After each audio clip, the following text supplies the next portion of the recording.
നമസ്കാരം, Tirurangadi today news അപ്ഡേറ്റ്സിലേക്ക് സ്വാഗതം. വീടിന്റെ മുറ്റം മനോഹരമാക്കാൻ തിരഞ്ഞെടുക്കുന്ന സ്റ്റോൺസ് ഏറ്റവും ക്വാളിറ്റിയുള്ളത് വേണം. ഏറ്റവും അഫോർഡബിൾ പ്രൈസിൽ ഏറ്റവും ബെസ്റ്റ് ഡെസ്റ്റിനേഷനിൽ നിന്നും. ഫ്ലോറിംഗിൽ ഏറ്റവും best Pasco paving and euro tiles. നിർമ്മാണത്തിലെ സമാനതകളില്ലാത്ത ക്വാളിറ്റി, വിദഗ്ധരായ തൊഴിലാളികളും ഇൻസ്റ്റലേഷനിലെ കൃത്യതയും, കുറഞ്ഞ ചെലവിൽ വീട് നിർമ്മിക്കാൻ ആവശ്യമായ ലോക്ക് ബ്രിക്സിന്റെയും ഹോളോ ബ്രിക്സ്, AAC ബ്ലോക്സ്, ജാളികൾ എന്നിവയുടെയും ഗംഭീര കളക്ഷൻ. ഇതെല്ലാം ഇത്രയും വിലക്കുറവിൽ.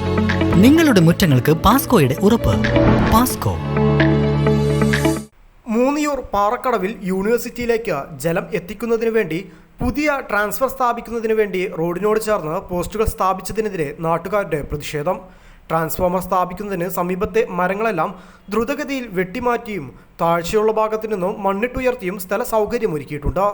എന്നാൽ ഇത് റോഡിൽ നിന്നും കുറച്ചുകൂടെ പിന്നിലേക്കാക്കി സ്ഥാപിക്കുകയാണ് എന്നുണ്ടെങ്കിൽ അപകട ഭീഷണി ഒഴിയുമെന്നാണ് നാട്ടുകാർ പറയുന്നത്.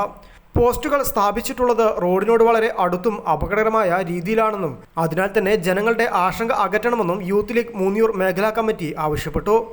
11ാം ward secretary Khalid Manammal, Shihab Parakkadavu, Shafi CM, Hashir Alinchuvada, Sayed Muhammad Thangal, Abhilash, Yusuf Ali Parakkadavu, Shukkur VP എന്നിവർ അധികാരികളുമായി സംസാരിച്ചെങ്കിലും മാറ്റി സ്ഥാപിക്കുവാൻ അധികൃതർ തയ്യാറായിട്ടില്ല. അതിനാൽ തന്നെ ശക്തമായ സമരങ്ങളുമായി മുന്നോട്ടു പോകാനാണ് യൂത്ത് ലീഗ് കമ്മിറ്റിയുടെ തീരുമാനമെന്നും ഭാരവാഹികൾ പറഞ്ഞു. മൂന്നിയൂര് പാറക്കടവിൽ നിന്ന് ചെമ്മാട്ടിലേക്ക് പോകുന്ന റോഡാണ്. ഇതിന് തൊട്ടടുത്തായിട്ട് നമ്മുടെ കാലിക്കറ്റ് യൂണിവേഴ്സിറ്റിയിലേക്ക് വെള്ളം കൊണ്ടുപോകുന്നതിന് വേണ്ടിയിട്ട് ഒരു ട്രാൻസ്ഫോമർ സ്ഥാപിക്കുന്നുണ്ട്. അതിനുവേണ്ടി ലൈന് വലിച്ചപ്പോൾ റോഡിന് വളരെ അടുത്തായിട്ടാണ് പോസ്റ്റ് സ്ഥാപിച്ചിട്ടുള്ളത്. ഇതൊരു വളവിലും കൂടെയാണ് ഈ പോസ്റ്റ് നിൽക്കുന്നത്. റോഡിനോട് വളരെ ചാരിയിട്ടാണ് ഈ പോസ്റ്റ് ഉള്ളത്.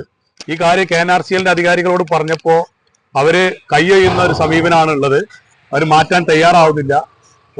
ഞങ്ങൾ ഒരുപാട് തവണ അവരെ ബോധ്യപ്പെടുത്താൻ ശ്രമിച്ചെങ്കിലും അവര് അത് ഓരോ ന്യായങ്ങൾ പറഞ്ഞ് ഒഴിഞ്ഞു മാറുകയാണ്.